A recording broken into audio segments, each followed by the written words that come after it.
every call, or just No, selected calls? Like, if there might not be any more new information to be helpful to that anybody. So. you know what? They're always helpful. I've got over 400 some videos in at least the Patreon account. They're all helpful. So if you're comfortable with me posting it, I'm totally gonna post it. I need content. Okay, absolutely. I'm happy to be able to. Awesome. Okay, well, let's start with how did you find me? I found you actually through my mom, who had tried the HCG protocol and several times and came across your book. And she's like, you have to check out this Robin person. Her book is amazing, and her information is just incredible. And it was one of your videos, how to cure an eating disorder in either 60 minutes or 90 minutes. I got both of those. I got anorexia in 60, 90 for binging. Yeah. It was one of those. And even though I never considered myself to have an eating disorder per se, the information in there just struck a chord with me. Yeah, it was still relevant. Yeah, because you don't have to have an eating disorder to still have some dysfunctional, kind of a dysfunctional relationship with your body and food, and you might have some disordered eating. You don't have to have a full-fledged, like, diagnosable eating disorder. You can just have depression because of it, you know? Yes, I definitely identified with a lot that you were speaking to. And I was hooked after that. I had to follow all your videos, and I did read the book, which was very interesting, but kind of like you say, until you've gone through the HG process, and sometimes it takes some time for it to really sink in the message that you're getting across. Yeah, and then I've just kind of evolved to it as how do I approach it. I still have the same kind of method. I still feel you've got to address those kind of different, relationships you've created with food, but all of that is because you have a horrible relationship with your body. Yes. So none of it is relevant unless you really have focused in on fixing this relationship with your body. So it's almost like the current weight loss apocalypse that was published 7 years ago. That's really irrelevant until you actually focus in on the body image aspect of it. Right. Anyway, so what were you hoping in today's consult? What were you wanting to, what were you thinking? What do you need my help with? Where are you stuck? Like, what do you... I guess I'm stuck. Let's see. How do I put this into words? I feel like I go through phases where I have a lot of success with myself and my body image, and I'm doing really, really great, and I'm feeling good, and I feel connected to my soul and all that. And then somehow, I'm not quite clear if it's situational, hormonal, because of my age, whatever, stress, I just derail.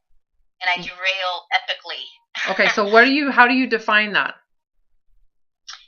When I derail? Yeah. Meaning, that I start, instead of listening to my body cues, like, I think I feel best personally when I do intermittent fasting on a daily basis, anywhere to 18, 20 hours. I really do feel awesome. And I don't overeat. I feel connected. But when I get off the... So when you're on when you're on a diet, because you're dieting, and then you have off a diet, so you go off the diet. Yeah, but I didn't really see it as dieting. Well, of course you don't. So that's why you don't see. That's why you go off of it. So there's on a diet, and then there's off a diet. So you're... Okay. Yeah, I guess if you put it that way. I guess I was looking at it more as a schedule, an eating schedule. Well, what's the point of that eating schedule? I think what it did help me to do was I get waves of hunger, and in the past, I give into those waves. I feel this panic. So that sounds panic. That sounds like panic. That doesn't sound like hunger. Well, panic over the fact that I feel a twinge of hunger. I feel the need to. So why would hunger be something you should be afraid of? I don't know. See, you're on a diet, so. Okay. You've convinced yourself that it's super great, but it's actually you're just starving yourself on and off again. On and off, on and off, on and off. Anyways. Yeah, well, I think I felt if I can work through those waves, there was a sense of control. Yeah, that's emotional. Yeah. So you're basically you're emotionally depriving yourself and emotionally eating So anytime you do that, so off the rails, that's because you have rails. So my question is, why are the rails there? Right. Yeah, I didn't see it that way before. Yeah, it's because it's sold as healthy. It's really cute, actually. It's like, oh, you're so cute on your diet. Right. I didn't see it that way, but I mean, the definition, I guess it falls into that. You're right. Either I feel like I'm on or I'm off. And I feel like I'm off. You're restricted or you're not restricted. You can't eat or you can eat. And then the fact that you're never even questioning the fear of hunger. Holy fuck. Hello? Survival mode McGee over there.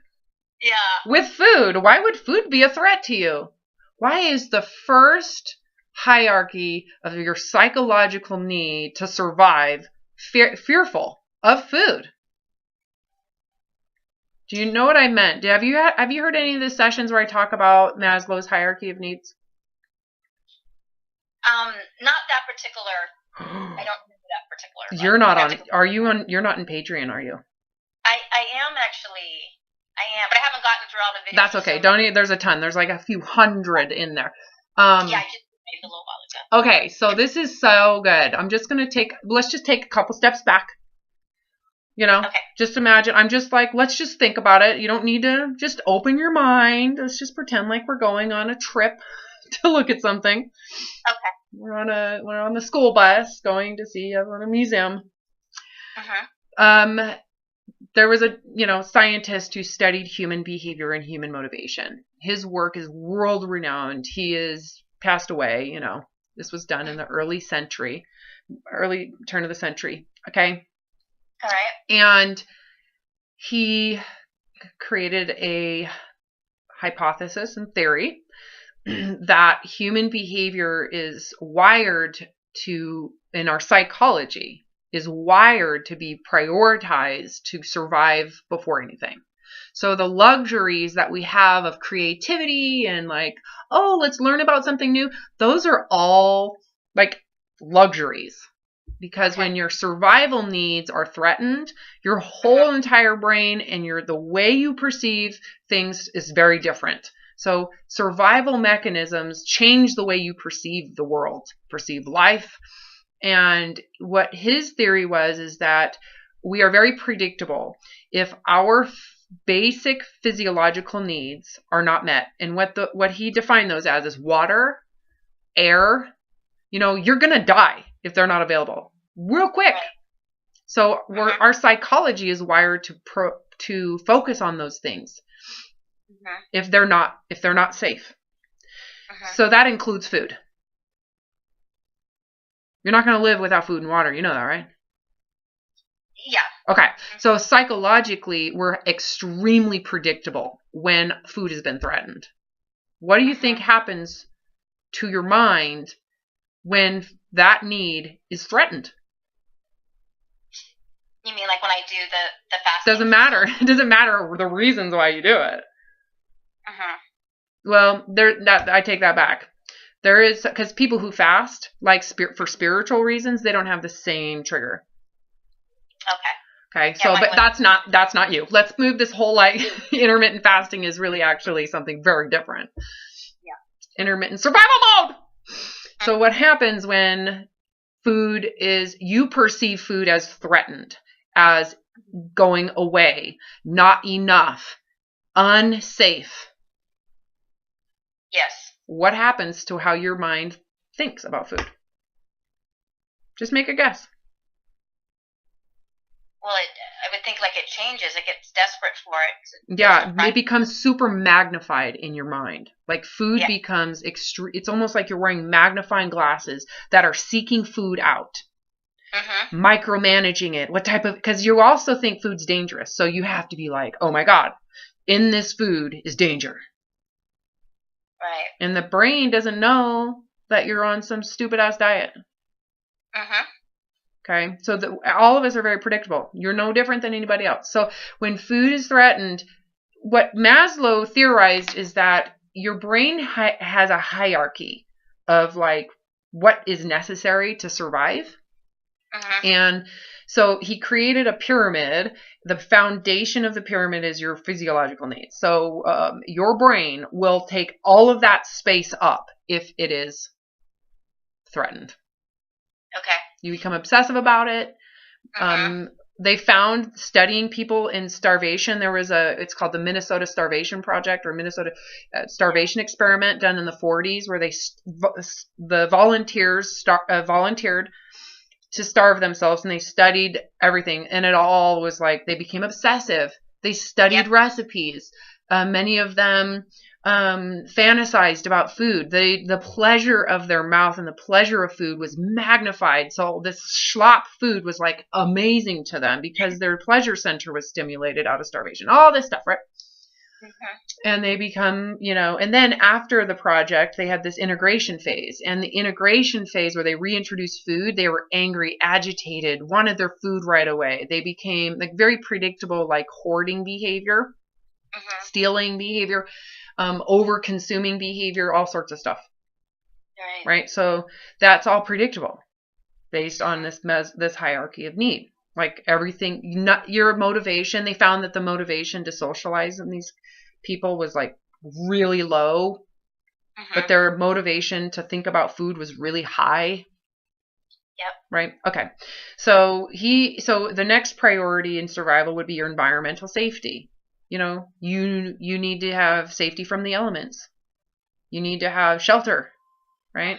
So that's why we're like nesting, and why it's so important that you have new sheets and your house is clean and you wash your hands, and there's so many little things that are so primitive that we continue to do, right? Yeah. We're hardwired. Yeah. And if you don't feel secure in that area, you'll block off everything else that isn't really important.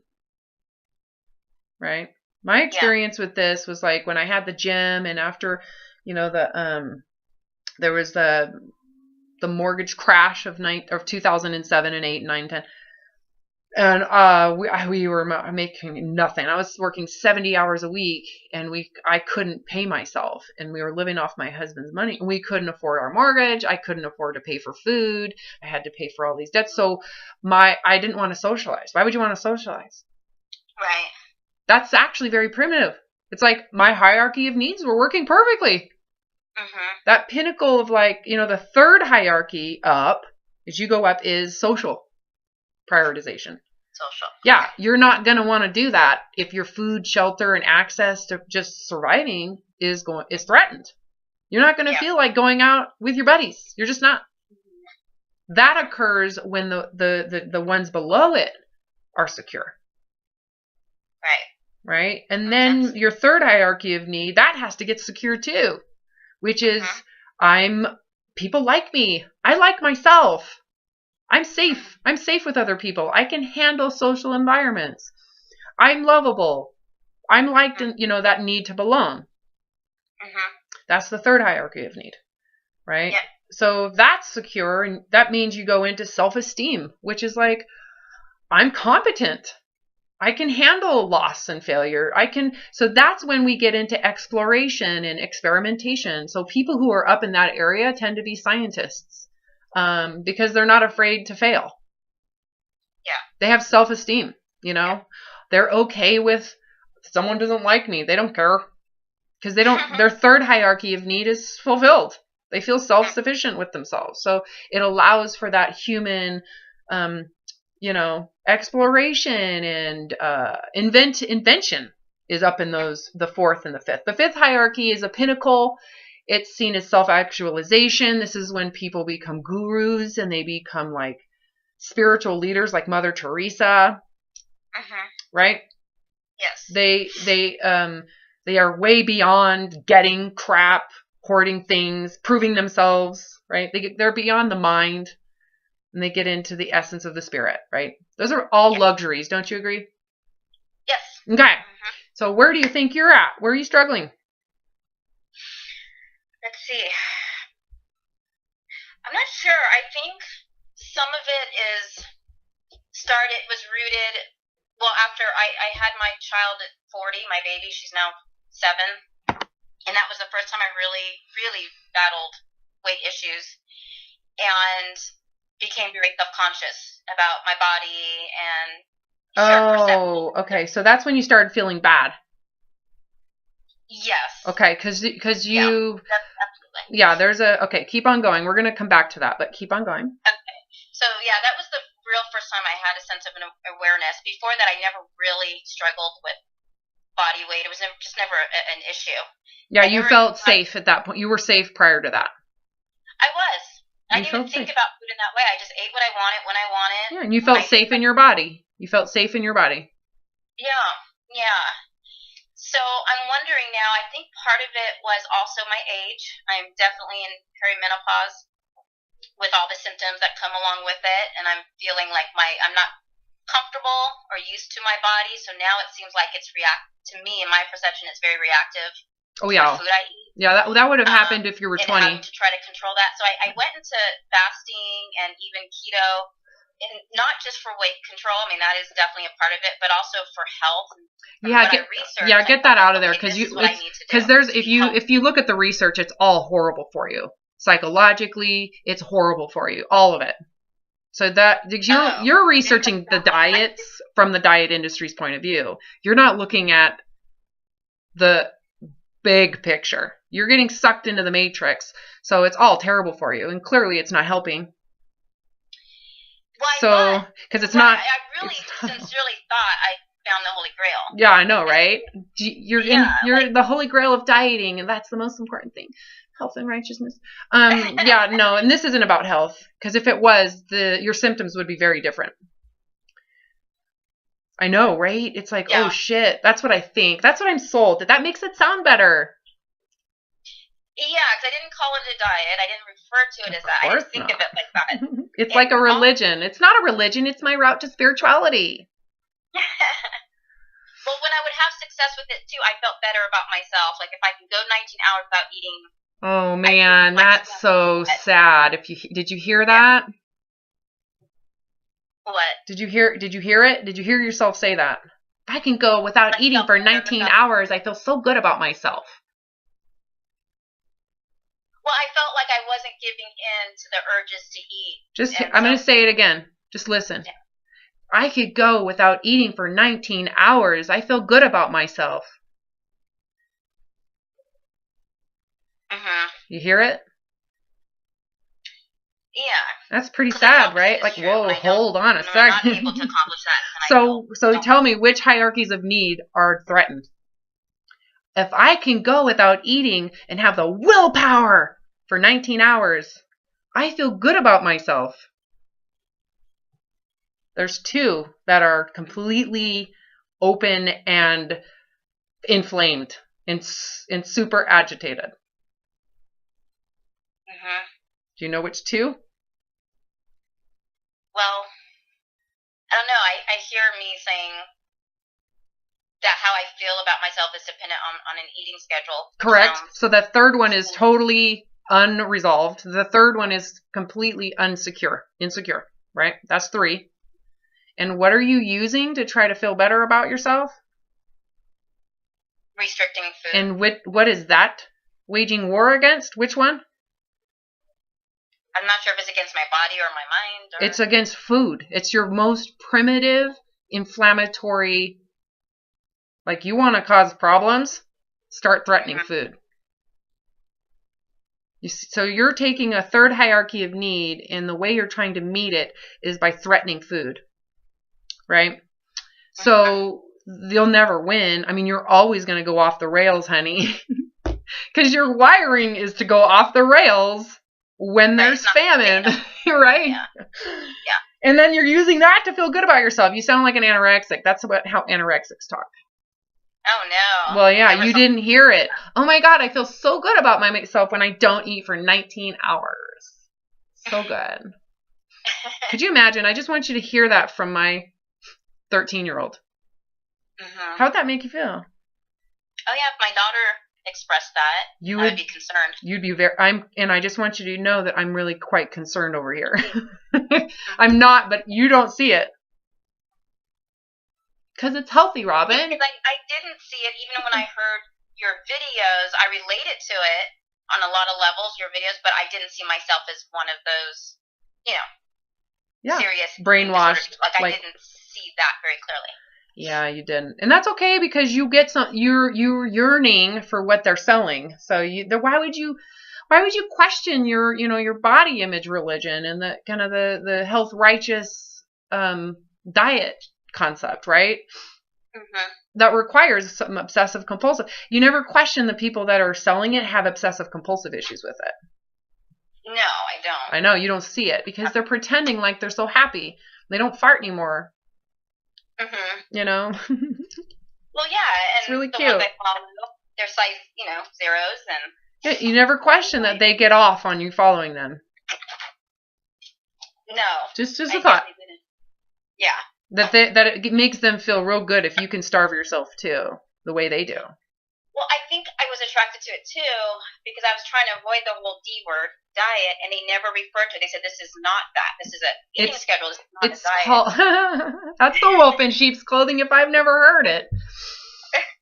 That's still deprivation. It's still relative deprivation. Now, it's not to say that if you follow a schedule, but what's the point of the schedule? Why is it a schedule? What's the point of that? What's it supposed to do for you? It was in the name of health, giving our bodies time to digest food, to renew its cells. It made sense to me on that level, on scientific medical level, that yes, just like we have to sleep to give our bodies a break, we have to not constantly be feeding ourselves. So it totally made sense to me, but it didn't seem like 8 hours is enough. So at least double that or more is when you start getting benefits of your body, eating its own fat stores. And is that what this is about? I will be honest, yeah. Okay. Well, I know it's like, well, you kind of have to be honest when it's obvious to everybody outside of it. It's like, what is this about? Now tell me how you define health. Now what is this again? It's funny. It's cute. Well, it seemed like losing weight was a bonus to the health benefit. Oh, that's how they sell it, right? Or is that how you wanted it to be? Well, that's what I heard. Like, or what I've read is this is really primarily for your health, and the weight loss is a side benefit of what happens if it let's just say that's what that's what they say, but what happens if you're going off the rails big time, and it actually promotes excessive eating every time, so your binges are bigger every time, right. And it promotes obsessiveness over food because it's triggering the most primitive mechanisms of survival mode. What if it triggers survival mechanisms that inflame your body and make your blood glucose higher naturally and slows down all of your digestive system because you're in survival mode because of it? Does that sound healthy? No, that'd be horrible. If I was doing that to myself, I wouldn't do it. But I want you to know that there's like over 100 years that this physiology has been understood, that when you're in survival mode, your digestion slows down. In fact, it just stops. The more intense your survival mechanisms are turned on, the more fear you have, the more your gut stops moving, digesting, those enzymes stop being produced, saliva isn't produced as much, your body naturally produces more glucose for the bloodstream, and it keeps it that way the longer you have anxiety. So what if your anxiety and fear is of food?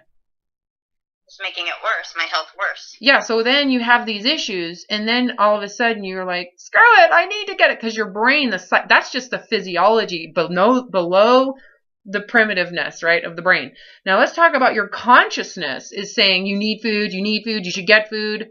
It's going away, it's going away, it's going away. And you're just listening to that while you have this high blood sugar, your digestion is like stopping. How you gonna? Is that healthy? No, absolutely not. But you're gonna lose weight. But hold on, you're gonna lose some weight, and that's so healthy. Yeah. You see how it's like, really? So this whole concept of health with weight loss, do you know what this like success rate is? I know it's pretty low. Like, kind of low, or like you're gonna fail. Low. you're gonna fail.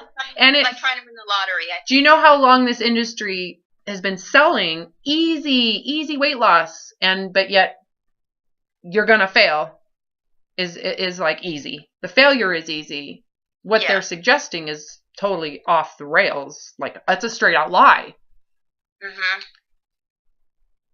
That's a pretty depressing thought, because I wouldn't say my whole reason for doing this, but a big part of me trying to come up with a way of life for me as regards to my food and my eating and my weight control was to improve my health, definitely not to hurt my health. Yeah, but if you have to focus on food every single day and be obsessive around it, is that healthy? Is that what you wanted? Because that's what happens when you diet. That happens to everybody. And the more extreme, the worse it gets. Right? Yeah. The more afraid of your weight, because your likelihood of gaining weight isn't just because of the behavioral rebound. It's the physiology response, the fight or flight response that is completely activated when you're around food because of the fact that it's been demonized. Yeah. So and maybe that explains why I have success for a while at a time, but then just the opposite happens and then I'm worse off. Correct. And you're more likely to gain 10 to 15 pounds every 3 times you try. So yeah, that sounds about right. So does that sound healthy? No. So what I want you to do is pull back and look at the health concept of this. Like, wow, isn't it pretty destructive? I mean, they have over a century of evidence at this point, right? They knew in the 1970s that every time you restrict food, your biology basically pulls away, meaning you restrict, everything is wired to preserve. And it gets trained to do that they found each time your metabolism shifts down 5 notches, because it's evolved to do that, to keep you alive in famine. But the body doesn't know that you're self-restricting. It just goes, holy shit, there's famine. We're going to shift. It totally downregulates every time. Oh, and keep in mind now, because of the fear-mongering of that industry that says food is bad for you, that's fattening, and they're stigmatizing food as if it's a pariah, as if it's like you're eating something that's going to kill you. Your whole brain inflames, and that whole entire process occurs while you're eating bad food. So your blood sugar's higher prior to eating that food, while you're eating that food, and your digestion is shutting down as you eat it. Just think about those things. Oh, wow. Well, I got this all wrong because for some reason I thought you'd be able to, I don't know, I thought I was calling to get help on how can I go longer stretches without focusing on food. I don't know why I thought you would support that, but I guess a part of me did. Like, so again, thinking I don't have enough control, so maybe you give me tips on, okay, here's how you can do the 18 to 20 hours without, derailing. But I'm Dude, that would be that would be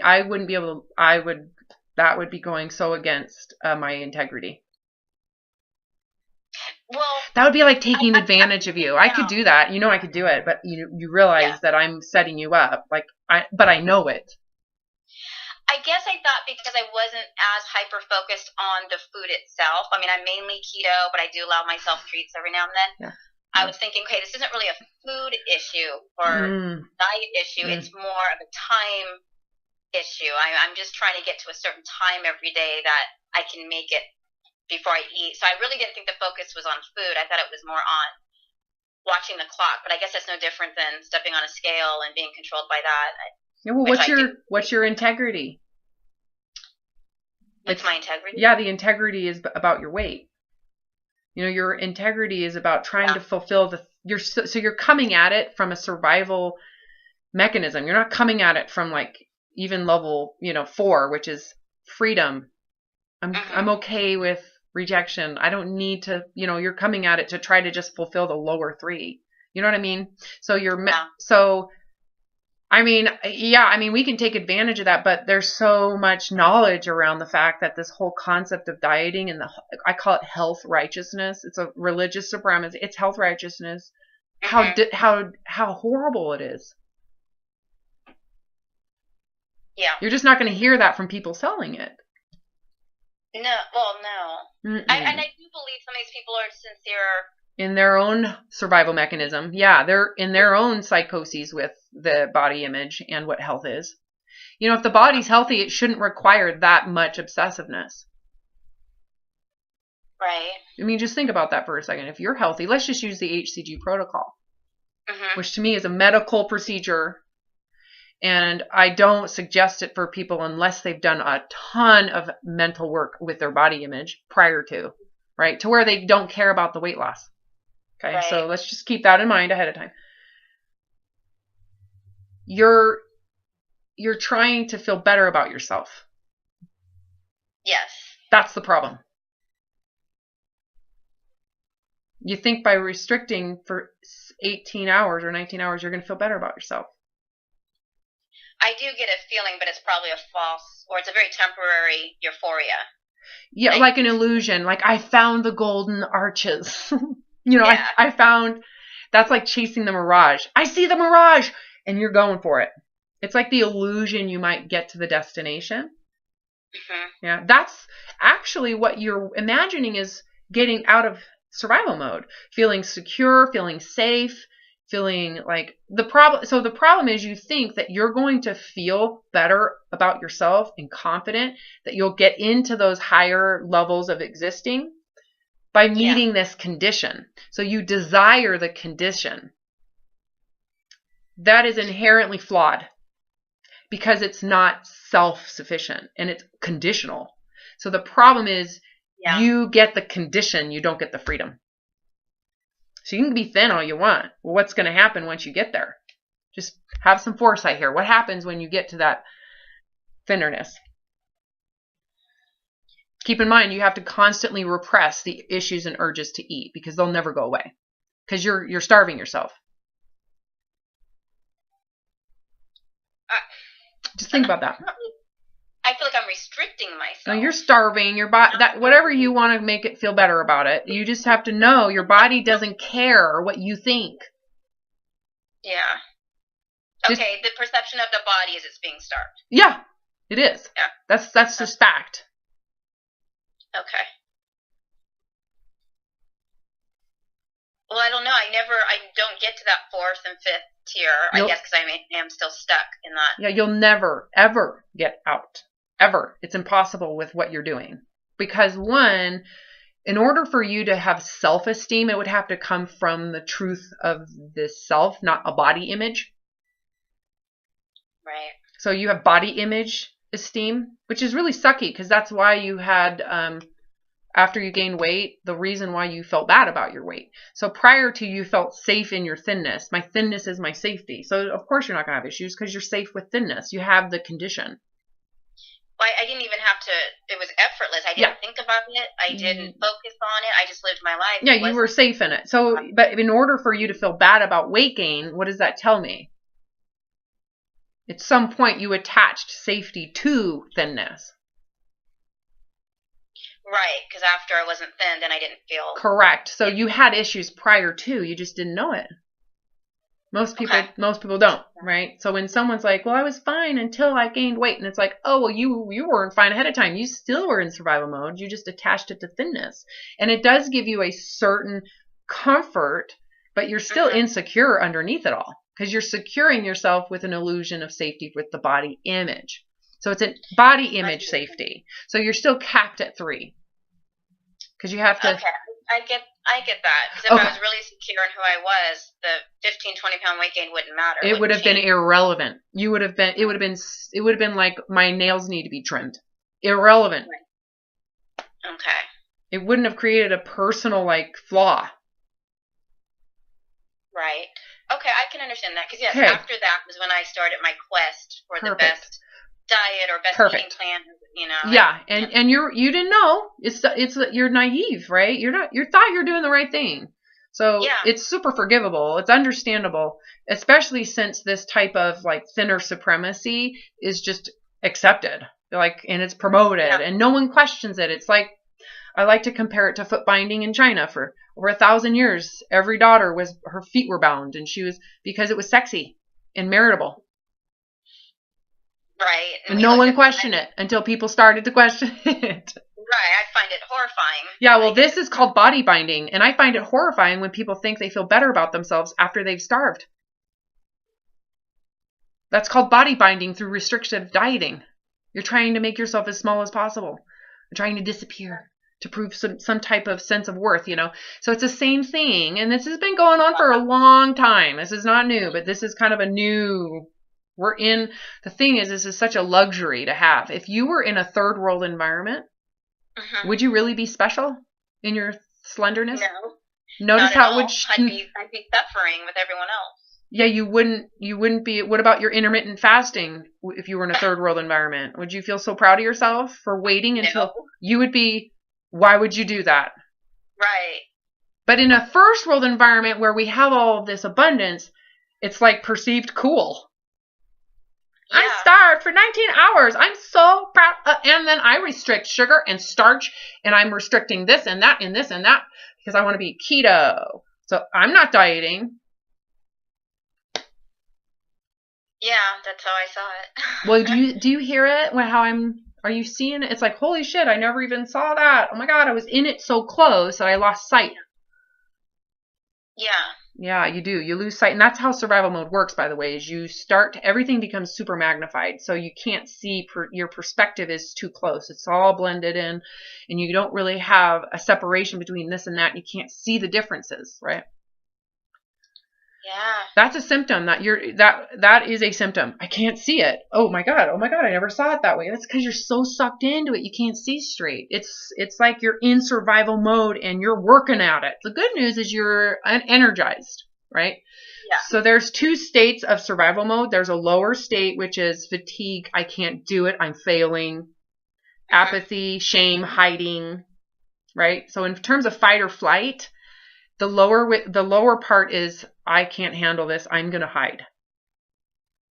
Okay. You're in the upper side of survival mode. Don't take pride in that because you're in the trap. You're running on the rat wheel, man. I'm going to get there. At least you're energized to work hard. So I've been there. I've been there too.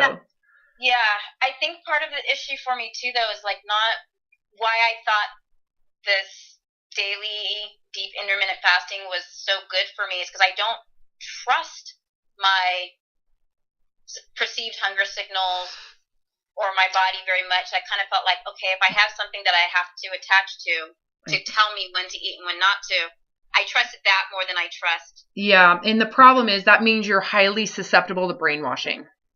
Yes, I have been told that many times in my life. Yeah.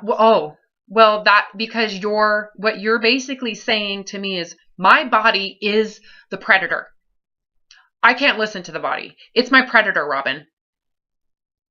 My body is my biggest threat. The one that's providing me life, consciousness, sleeping, breathing, eyes, everything that gives me life. But it's my predator. So whatever it says, I don't trust it. Well, just because I've been so disconnected from my sense of self pretty much since I was a kid. Yeah, you don't trust your body. So this specific thing has been since you decided your body was your threat. Right? So the body became the threat. Prior to that, it might have been something different, you know? Well, prior to my body being the threat, because before that, it didn't feel like it was a threat to me, was my mind. It was but it was a safety. You did have safety and thinness. So I had safety and thinness, but I didn't have safety in my mind, if that makes sense. Like, I've suffered from severe bipolar mind most of my entire life since my late teens. Did you have was there trauma? Did you grow up in a... Yeah. Okay. Not an abusive household, but I was sexually abused at age 5. Yeah, and I do remember distinct kind of splitting apart. Yeah. And grew up in a very religious, strict household. So right off the bat, you can't do this on your own. Right off the bat. Right. With the religion, because that's typical. Not all religions are that way, but most of them are.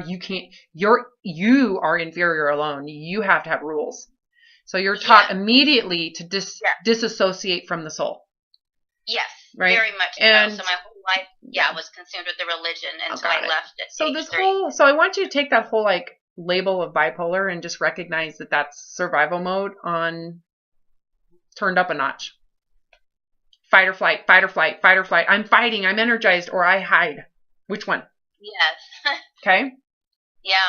So take the label off of it and just recognize you are a normal human being that's functioning perfectly under those circumstances. You did a good job. Wow. Oh, well, I don't know if I did a good job. I'm still here, so that in itself. Hey, I'm giving you props, man. Your impulses to fight as hard as you can and to fantasize and achieve is working perfectly. Those are mechanisms under.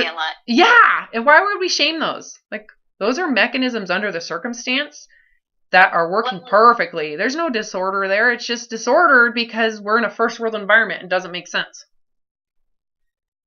Maybe so. I feel like I'm always at the extreme. Either I'm fighting or fleeing, like, to stay alive, or I'm ready to surrender and jump off the bridge. Correct. I've been there many times too. All of that is, to me, that's like going from the inflated idea of pride. I can do it, and you inflate your concept of what you can handle.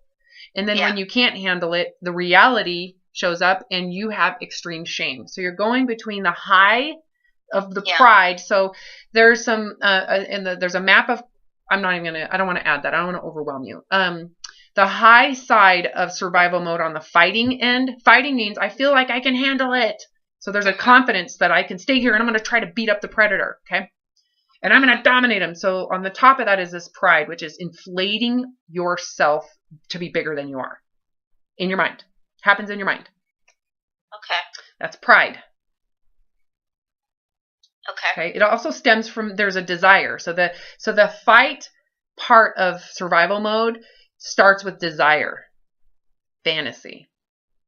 But you only do that because you think it's reachable. So you're energized, it's reachable, I can handle it, but it's a fantasy. So it's something out there and it's usually magnificent. Okay. So the pride aspect is I can do it with perfection. So there's perfectionistic. Everybody's perfectionistic in that. Every single person who's in desire, that fight side of desire, I can do it, I'm going to work for it. There's perfectionism. So it's not a personal personality trait. Okay. Type A. Everybody's type A on the fight side. Everybody. Okay. And then you promote it. You tell people about it. You're super pumped about it. So you come out of the closet. I'm going to do this. So you're inflating yourself. You know, like animals make themselves look bigger than they are when they. Yes. That's what you're doing. But the truth exists, right? Whether it's okay. So what happens is the truth shows up and it's not as good as you inflated yourself to be. And what happens to your pride? Turns. The coin turns. What's on the other side of pride? Shame. Hiding. You failed. It's too much. You can't handle it, you piece of shit. And you need to hide. Yeah. Embarrassment. Yeah. I've battled a lot of those feelings. So those two work together. You see how that's not, everybody works that way in survival mode. It's just the more extreme, the more extreme you become inflated, the more extreme the shame gets. So the more extreme creates kind of the high and equal opposite low. So, but you have to be inflated in pride to have that type of shame. The shame is secondary. I never heard that before. Does it sound about right? Well, I mean, I guess that makes sense. Well, it wouldn't just make sense. It would be like this is exactly the truth. There's truth in it. It's real. It would feel like holy hot. Someone just described something that is super freaking true.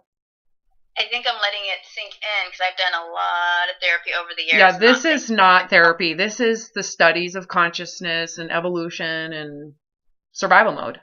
This isn't like, let's peel the onion and dissect the minutia. Oh, the onion. Yeah, I've had a lot of onion peeling. Yeah, that's like you're so close that they don't even know that you're in survival mode. Yeah. So here it is. This is what you're in. It's called survival mode. It's taken hundreds of thousands of years of evolution for this to work perfectly. The problem is if you're not in a third world environment, it's called suffering. Yeah. And a lot of it's based on pride. Inflation, which is really just you desperately wanting to secure your third hierarchy of need, which we're all wired to want. So are you really doing something wrong? Nope. It's just the way you're going about it is just horrible for you. Yeah, it's exhausting. Yeah. And it's frustrating and depressing. Depression. Yeah, I was going to say, and don't forget the depression. Oh, that's a huge because that is you're fatiguing, and part of that is because you're not willing to face what you're afraid of. So when you look at it, you can go, well, all of this is managing. It's like trying to, what I'm doing is I'm like juggling 10 things. One is a dagger. The other one's a ball of fire. And there's my family involved in this, and I'm trying to juggle all this, and I'm tired. Yeah. That's depression. But if you drop something, what are you afraid of? What if you drop something? What happens? Oh my God, people will think I'm a terrible human. And so a lot of it is the pride of not willing to be seen as fallible. Yeah, I think a lot is me trying to find a way to feel better about myself. So you have as a daughter, as a mom, as a leaving the religion. Like, there's so many things that I'm trying to prove to myself, I guess. Oh my God. And so this is what you just said to me. Robin, I'm trying to prove myself to all these programs. I've got a program here that says I should be this way. I've been programmed here that says I should be with it. And all those things say I suck.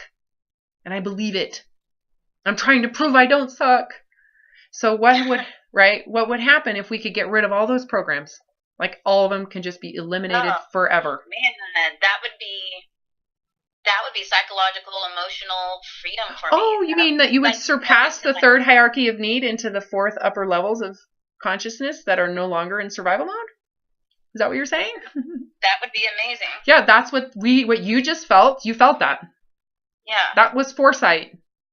If I could get rid of all of these beliefs that believe I am a failure, my self-esteem would be different. It would. Okay. And I do feel stuck in my life. I feel I couldn't put words to it, but the way you described it, what I'm striving for, and why the last 15 years plus I haven't been able to move past this. I've been feeling stuck. I don't think it's just about this weight thing. No. It started before. I could have told you that with the fact that your thinness was a safety measure. That's a sign that you'd feel unsafe in other areas. So when I went through this, my body image was the one thing that felt like something was right. Mm-hmm. I didn't know that I even was doing that until I had a major eating disorder and had to recover. I didn't have an eating disorder prior, but I was definitely using my thinness as a shield because I felt like a horrendous failure in school. I wasn't smart enough. I was dumb. I wasn't, I just felt so there was that inferiority that I felt already that existed since childhood. Yeah. Yeah, so that's where the thinness, if it comes naturally, you're using it as like, oh, I'm safe, I have something. Yeah, I didn't think about that, but you're right. I always felt like, well, at least I have this. This one thing that I felt like. Yeah, and it doesn't mean that you're sitting there being derogatory towards people who are overweight. No, it's not at all. I didn't look at anyone else in a negative light. I just looked at myself in a positive light, at least when it came to that. Okay, so can you see now why you look at yourself negatively now? Because you looked at yourself positively then. When it came to the weight issue for correct. Myself, yeah. So whoever attaches pride to thinness, what happens when their thinness goes away? Oh, there's that high and low thing again. Yeah. Oh, well, now I'm prone to shame. Yep, because you took pride in it. It just seemed like since every other area in my life, there's so much shame and struggle and fight against it. Now when I lost this one thing that I felt like I had in my pocket, now this is gone. And then the truth is, so what is the truth underneath all the bullshit?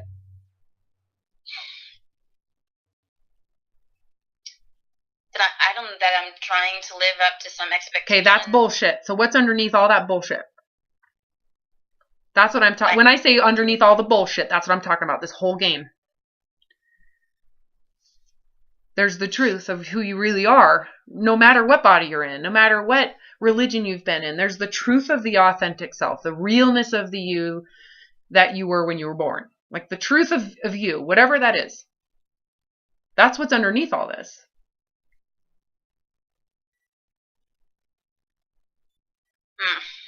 You lost touch with that. You gained touch with, I need to be thin. I have to have good grades.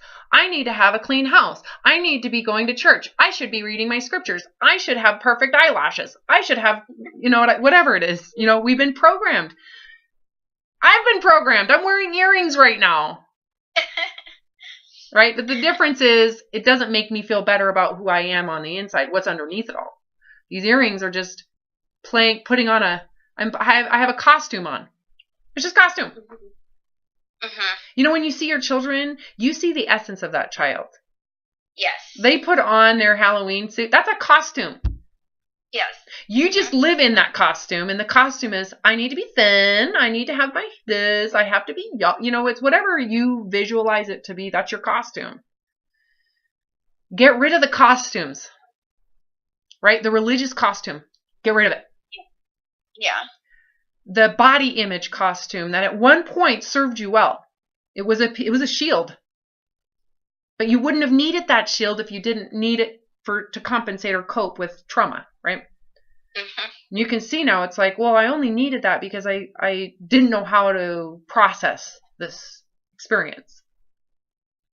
You see how... I think it started out as that, and then it evolved into the one positive thing I would hear from people all the time is, oh my gosh, you're so thin, oh my, and I get all these comments, and it was the one thing that I felt like, wow, I got some accolades or some... Yeah, I understand that. So what would happen if you could go through this life again, okay, just, you can't change what's happened in your past. We can't remove anything, but you now have wisdom of experiencing it and how you dealt with it, and you could go back and do it again and deal with it differently. Knowing what you know now, would you attach to that? Ooh, that's a deep question. I mean, one I haven't thought about, so... Well, just all of it. I mean, it doesn't have to be, again, we don't need to go through the minutia. It's just knowing what you know now, would you attach so closely to your sexual trauma? I wish I didn't. Right? You would be like, this has nothing to do with you. You would go into your heart and say, this has nothing to do with you. You're just, this person has so many issues. If I had that wisdom, but yeah, when you're 5, you don't. You don't, but you do now. But you do now. If you could go back and just insert that wisdom in the moment, right? Oh, yeah. I would, yeah. See what I mean? If you had to go through it again, not saying we can't, no, because that's life. Right. But you're saying from now that I'm getting clearer. Now you've evolved. Yeah. Look back and reconcile. If I could do that again, this is the way I would experience it. I would relax and I would not defend myself because there's one, nothing I can do. Period. 2, it has nothing to do with me. 0. That person has a lot of problems and they don't know how to stop themselves. So I just so happen to be an easy target. Yeah. Of probably many, I definitely blamed myself for that. I put that on myself. Yeah. Well, of course, that's what I did when I experienced sexual trauma. That's the natural route, is to say, there was something about me that called it upon me. Like the probe, right? I talk about, there's this probe, a fight or flight probe, like the fish with the, the fish with the probe in the front, because it doesn't have eyes in the deep sea. Yeah. That probe was turned on towards you as the flaw when you were a child. There's something wrong with you that brought this trauma. Even though you don't know what's going on, it still doesn't feel right and you have no control. No. Right? But awareness would be that person has issues and there was nothing here that provoked that. So I can turn that probe away from me. There's nothing here. There's nothing you can do about it. It's like getting in a car wreck. What can you do about your parents as a child when getting in a car wreck and one of your parents died? Right. That person No. ran a stoplight. Did they hit you because there's something wrong with you? No. The same thing occurs in molestation. You need to see it as someone hit me with a car as a child. Yeah.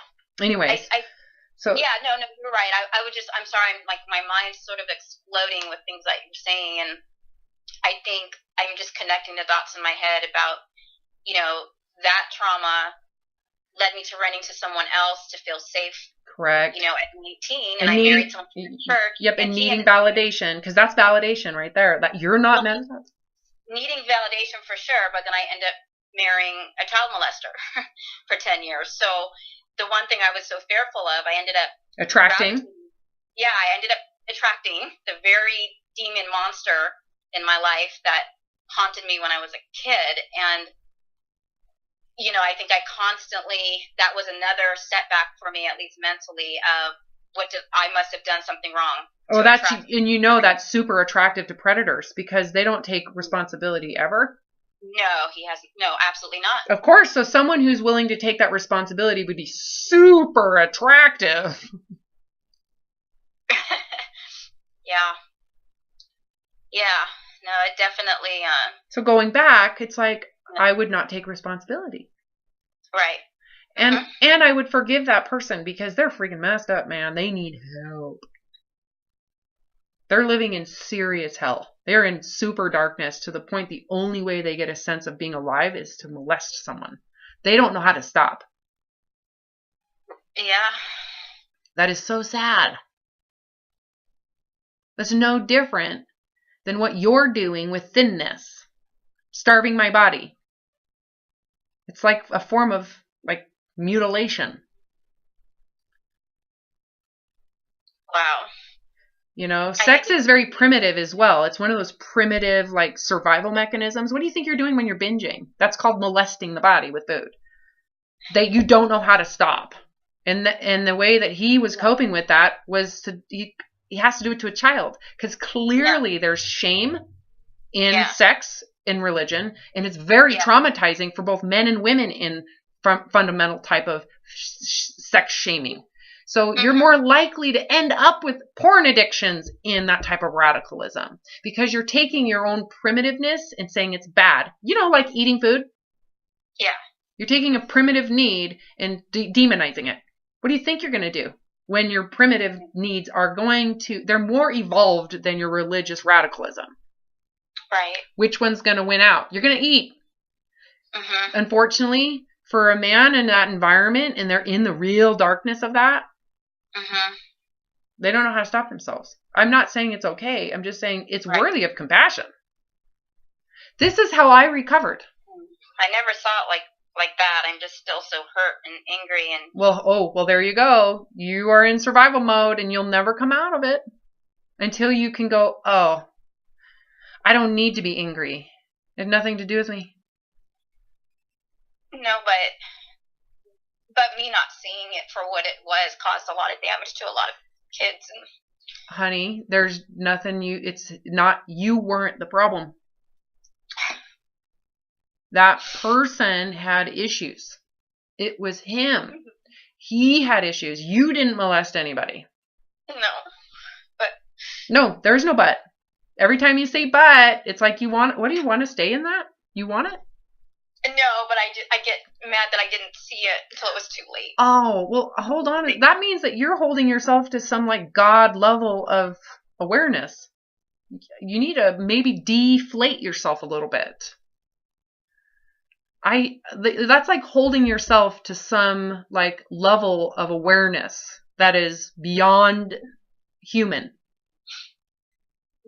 Well, partly probably he told me that it was my fault if I had been a better wife, if I had done this or that. Well, yeah, and you believed it. But go back to what I was just saying. When you're holding yourself to some enlightened ability to forecast and know and tell the future, you're holding yourself to that. Fuck that guy. You're the one who's holding yourself to it. He's not. You're holding yourself to that. So he's not the asshole. You are to yourself. Why are you holding yourself to that? Holier than thou. So remember when I said there's an inflated state of capacity? It's not real. You really don't have that capacity. It's inflated. That's what you're describing right now. I should have known. Oh, you mean you should have been inflated to be better than you were? So what that is the fantasy that you think is real. Reality is actually where it was. You didn't have the discernment. You didn't have, and to be honest with you, for you to have had the discernment, you would have had to have fully recovered from it, which is what we're doing right now, right? You and I talking about this and actually addressing that. No one has ever done that for you. So how could you have discernment if you've never had the opportunity to forgive your predator? You can't. Yeah. So why hold yourself to some level of transcendence prior to it occurring? I should have known. Well, you didn't know because you were still stuck in survival mode, thinking that you were the one that caused it. Yeah. I think I'm looking at it now like it's textbook. All the signs were there and I missed it. But that's because I know it now, but I didn't know it when I was living in it. You got it. So why feel bad about it? You did the best you could. Think about the effort you put into what you were doing. Your integrity. Everything was so pristine. It was perfect. Mm-hmm. Perfect. Give yourself grace, man. Like on a grade of, you got an A+.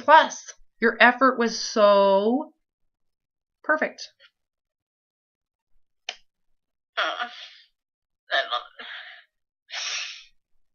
You did the best you could with what you were aware of.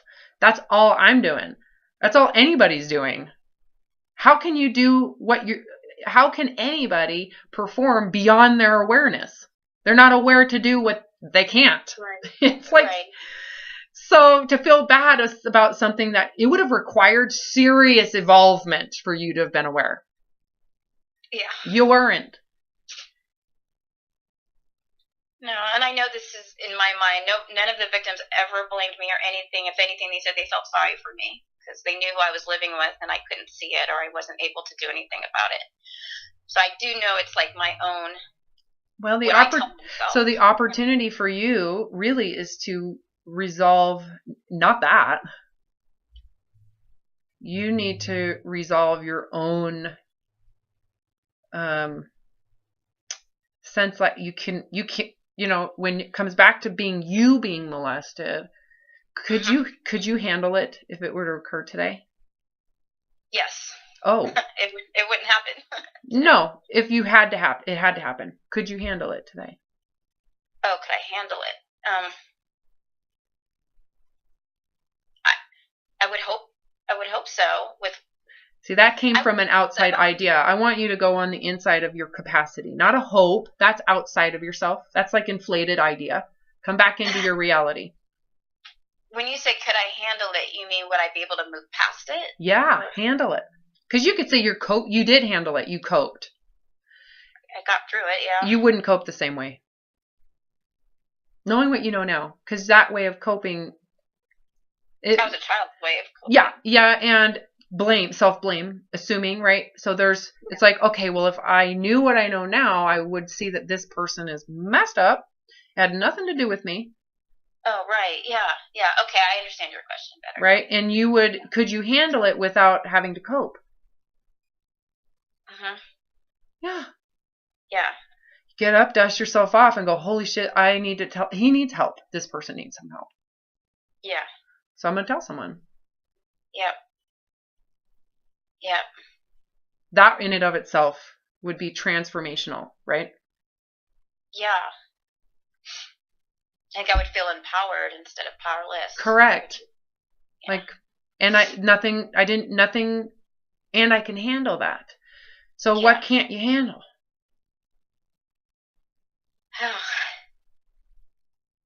Yeah. And you can do it you're not a victim. That's the powerlessness. Right. Then it doesn't define you, doesn't define other people. You don't have to have anxiety anymore and fear about your environments because you can handle it. Yeah. I'm talking to you from my own recovery. So I'm not just inflating reality. This is a reality that exists.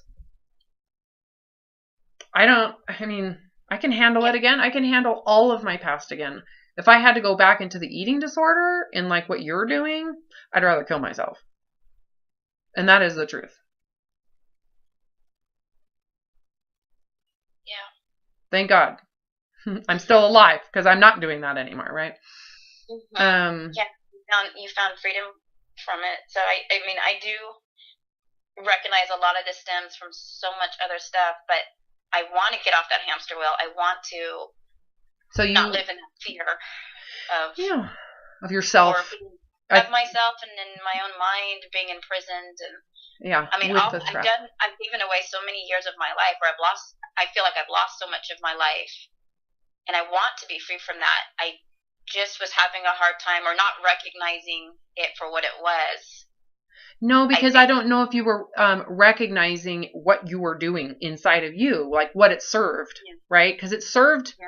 That's the thing. It's like, okay, so someone who's like, I want to go, I'm getting involved in this, evangelical thing because I want to feel better about myself.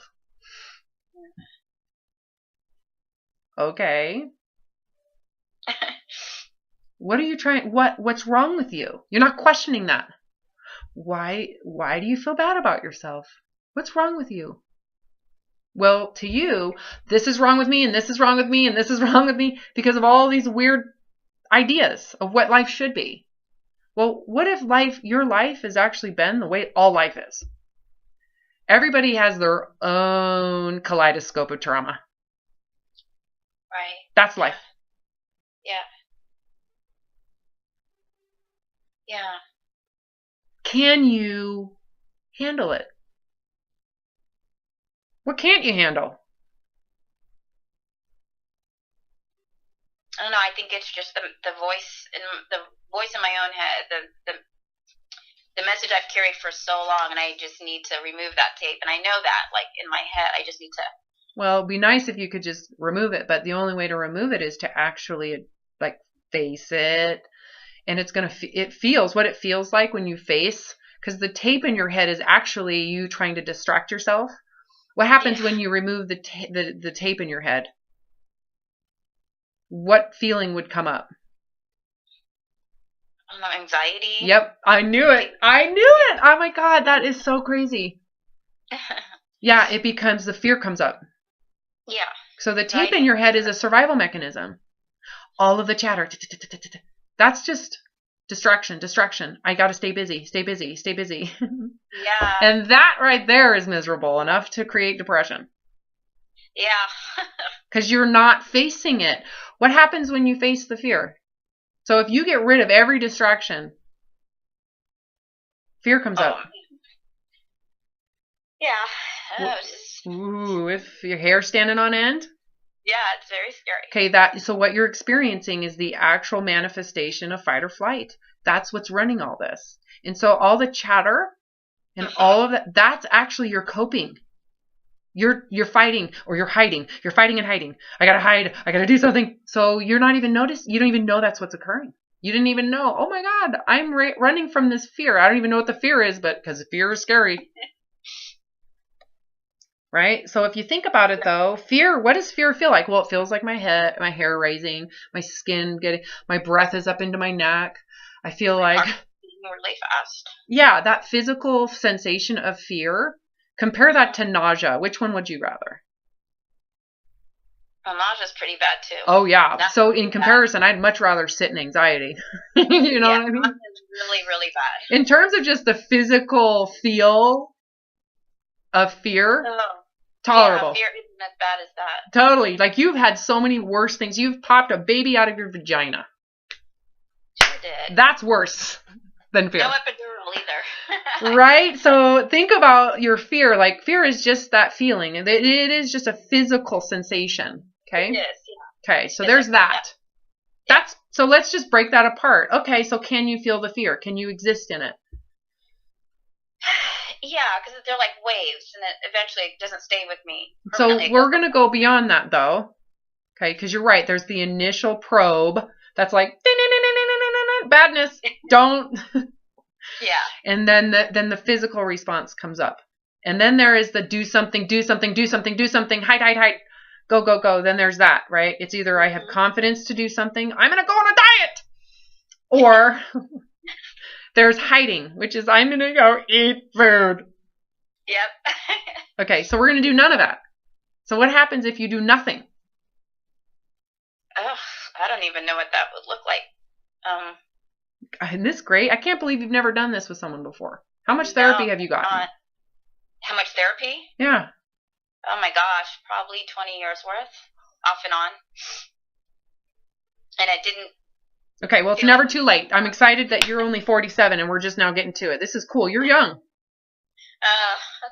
Okay. You are. Let me tell you, I have clients in their 60s who've never done this. Oh, wow. Yeah, so it doesn't just stop. You have to stop it. Yeah, well, it's mostly just talk therapy, which helped in the moment, but the problems or the anxiety and all that was still with me. Yeah, it's just you're dealing with the minutia, which doesn't get to the base. Yeah. And you're just coping, and you're coping with all these, and no one's seeing it for what it is because they're so into it with you. It's like all that content is really just information. Yeah. Yeah. But I had such an emotional attachment to it all. So right, but I know. But as soon as you're like, okay, what you're experiencing is super normal. You're a normal human being. You're just under threat. And you are perceiving yourself as your biggest threat. So yourself is your biggest threat. Not a bear, not a predator, you. So you have personal issues with yourself. Yes. Mm-hmm. Yeah, so it's pretty simple. That's not complicated. So we have to resolve that. So what if the truth of yourself is the truth? What if you are flawed? What if you're weak? What if that's true? Inherently your soul is messed up at its core. I guess I would have to come to a place of acceptance about that, but it just kind of makes me feel worse. Well, okay, so that's but getting to the place of acceptance is different. Because you could say I feel worse because I'm not accepting it. So, but what if it's the truth? What if you are in fact inferior? And I am, I guess. Right? Would it make sense to keep on striving for superiority? No, then when you put it that way, it seems really foolish. Because you're going to spend your whole life as a slave to something I can't attain. Correct. And you're spinning on a rat wheel, constantly feeling like shit. Yeah. So what? I never saw it like that. Well, I know because I'm guiding you, honey. We got 15 more minutes before we got to stop. So let's get to it. Okay. What would happen if you just accepted the truth? I would be free from the madness, the craziness of trying to control something I can't control. You're free from the misery. Yeah. Okay, so that's the first thing. Because if this is the truth, it is nuts to try to be superior. You're going to go crazy. Wow, I never saw it like that. But yes, absolutely. Now. Yeah. So the first thing you get is freedom from crazy. Mm-hmm. But now you have to really rethink, okay, well, if this is the truth, is it really that bad? So let's look at the cognitive distortion. Is it really that bad? No. Right? It's not bad. What are you like? What are you ashamed of? Or what are you, torturing little animals for fun? No, of course not. Well, then why are you treating yourself like you are? Yeah, I treat myself like I'm some horrible person. Yeah, having 30, 40, 50 extra pounds of fat on yourself? Are you kidding me? Is that really worthy of shame? I mean, I could see if you were, torturing animals for fun, that might be. So do you see how cognitively distorted your shame is? You're taking a perfectly innocent human being who has good heart, good intentions. Yeah. Sweet, kind, really loving. And you're saying that you're a shameful piece of shit. Really? Are you really that bad? No. No. Okay, so if that if who you are in truth is inferior, do you really want superiority? Because that means you have to abandon that truth. You can't just be that. You have to be more than that. Do you really need to be more than that? No. I knew for me, I just knew I was a good person. I just knew it was like, I'm a good person. Yeah. I'm so safe. I don't mean harm to anybody. I don't mean harm to any animal. Yeah. I love the trees and the nature, and that's what I loved about Jesus when I was raised to believe in Jesus. It was like, because he loved everything. Mm-hmm. Except for Robin. Robin does not deserve my grace because she's fat. And she had sex before marriage. Mm-hmm. You know what I'm saying? It was like I had to really go into the inferiority, and I had to forgive it. If being sweet and kind and safe is a sin, I don't want the grace. Wow. Makes sense? Oh, wow. My head is spinning. I don't want the superiority. I don't want that heaven. I'd rather go to hell with my kindness. Yeah. Because that's the only thing truthful about me. Everything else is a freaking facade. The label of the religion is a facade. And I wouldn't feel so horrible about myself if I can get rid of that religion. Because that religion is what told me that God doesn't love you if you have sex before you're married. Yep. So I don't want the religion. The moment I actually felt that in my heart was one of the most biggest impact to my recovery, was surrendering the religious dogma. Yeah. Because that was the biggest source of my trauma. Besides the actual sexual assault, which was traumatic, but it was traumatic because I shamed myself because of it. So was it the trauma of the assault or the shame? Which one's worse? I guarantee your molestation, it was shame. It's the shame, because that stays with you. The trauma is just for an amount of time. Yeah, and you're just like confused by what is this? What is this? It's not even. With you. Yeah. It's like but the child doesn't have a voice to say that. They don't have a voice to go, well, the physical part was like weird and it kind of hurt, but I more feel like bad about myself and I'm embarrassed. That's traumatic. Right. Yeah. The stigma and the shame, and it's worse for people who believe in religious supremacy around those things. You know, so you can see, again, for someone who believes in their thinness, gaining weight would be more traumatic than someone who doesn't care. Yeah. I know. So that's why I was so crazy with body image because that's what I coped with when I felt bad about having sex before marriage. I tried to cloak myself and hide behind the armor of thinness. And you can imagine. Yeah. That makes sense. So it's like, oh, well, no, duh. I shouldn't, it's not like a surprise, you know? No, it makes so much sense. Like I said, I'm just taking this in. It's like, whoa, kind of a mind fuck right now. Well, you scheduled a consult with me. Yeah. And anybody who's been watching my YouTube sessions will go, well, yeah, she's going to go in. She's like a worm. I'm going to pry in there and break something open to get to the source. Yeah. Get to the source. I really did. As much as I watch your videos, it's funny how when it came to me, I just really thought this was about me. How could I better eat within a restricted window? How can I improve? How can I do it better? I love that you're laughing right now. You hear how cute that is? Yeah. Oh, that's so cute. Come sit on my lap. I'm going to pet you for a little bit. Oh, intermittent fasting. You feel better about yourself after you starve for 19 hours. Oh, that's sweet. This girl feels like she's a piece of shit inside for some reason. Let's get down there. Yeah. We're going to get to why you think starving yourself is going to make yourself feel better. Because I need to be controlled. I need to be controlled because I'm so terrible.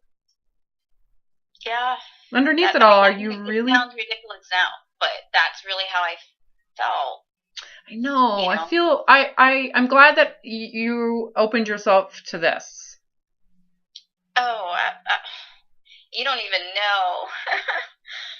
So let's get the takeaway. Do you really... Is this worthy of shame? it's not. I know. I mean, I just told that story for so long. It seems like it's such entrenched in me. It's such a part of me. No. It goes away as soon as you give it grace. It'll go away just like... Oh, poof. Like a huge boulder pinning you to the ground becomes a tiny little rock. It's there. Oh, look, there's the rock. Oh, it's a cute rock. And everything's forgiven. And if it happened again, oh, man, I'm ready. Yeah. I'm going to forgive it as it occurs. Yeah. I will forgive. If someone is going to cut my arm off to punish me, I will hand them my arm and forgive them. Because that's what I can maintain peace. You need my clothes? I will give you my clothes. Yeah. Well, I'm starting to see, too, that anger that I said I feel towards, like, when I was 5 and my ex and all the stuff he did. Really, the anger is towards myself, and I get that. I was more angry at me, not even the... Which is nuts, because what would bring that anger? Some concept of what you should be? Yeah. So is it you that's angry at yourself, or the dogma that's angry? Probably more the dogma that I believe to be true. Yeah, the standards of I'm should be better than this. Really? Yeah. Why would you need to? So can you go back to that real person inside? Do you need to be better than that? Nope. Yeah. Nope. I mean, you've done the best you can with everything. Do you really need to be better than that? And if you do you really want that betterment? No, because the price to pay, it's too steep. Because it's a lie. It's not even realistic. You will become a slave to that betterment. Right. And that's not how I want to live my life. You abandoned the truth. You abandoned the truth. Mm-hmm. The truth is you didn't know how to handle it. No. Is that okay? Yeah. Yeah, it's human. You got it. Yeah. You do the best you can with what you're aware of. And you know what? Now you're in a position to have awareness. Mm-hmm. Yeah, you're right. I wasn't back when I was 5, 15, 20, 20. Up until the moment you signed up to work with me. Yeah. Yeah. No, you're right. You're right. Anyways. I have to give myself forgiveness and grace. And all of it. And recognize it took a lot for you to, one, reach out to me. Mm-hmm. And two, to even open yourself up during this last period of time. It probably felt like I was attacking you. No, I didn't feel attacked. You just put things in a perspective that I never saw before. Okay, good. And it meant, you have to sit with it. Like, I know after this call, I'm just going to be deflated because you... Thank God, right? You don't have to inflate yourself again. Don't do it. It's better to deflate, okay. It's better to just be real. It's like, oh, the armor. Why do I want to put the armor back on? Why would you do that? Yeah, there was a lot of suffering for a long time, and I do want it to end, and that's why I reached out, because I didn't know exactly what I needed or what I was looking for, but I knew I was tired of this.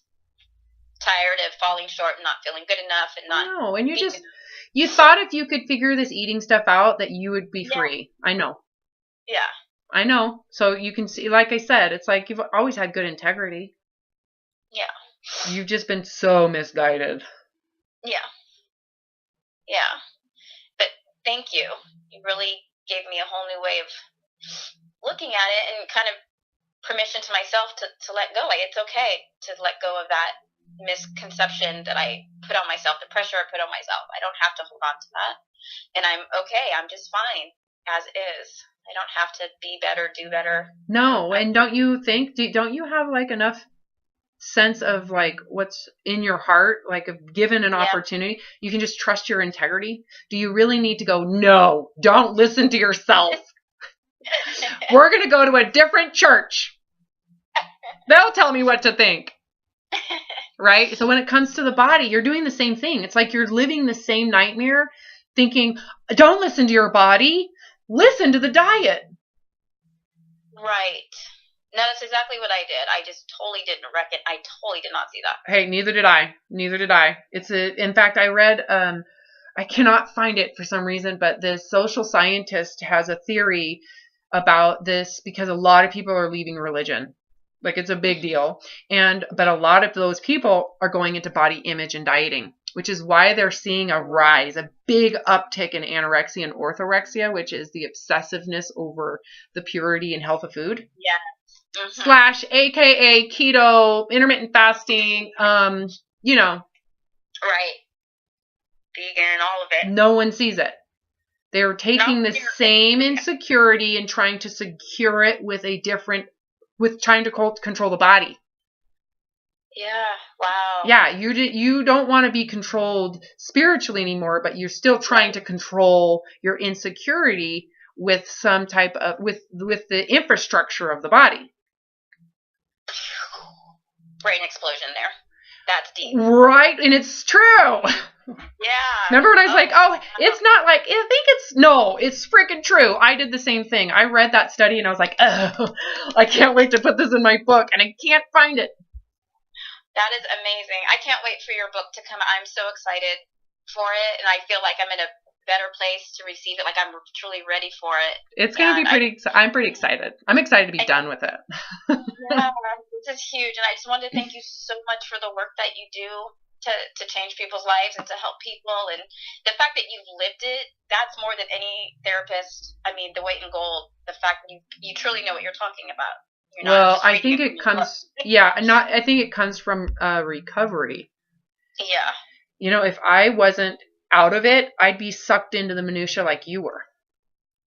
Even if I was a therapist. I'm not a therapist. I don't have any training, but if I were to be in it, I could see how a therapist would be like, "Oh, let's talk about that. Had to have been so hard."